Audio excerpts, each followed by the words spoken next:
सर्वपल्ली गुरु सम्मान पाइले शिक्षक परेश पलई।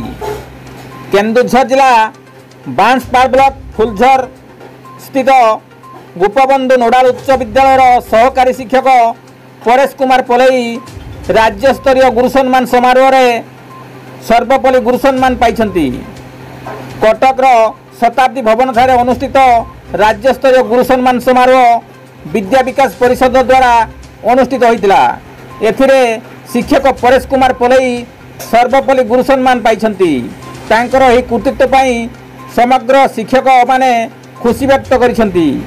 ओडिशारू 200 शिक्षक एही सम्मान रे सम्मानित होइछंती।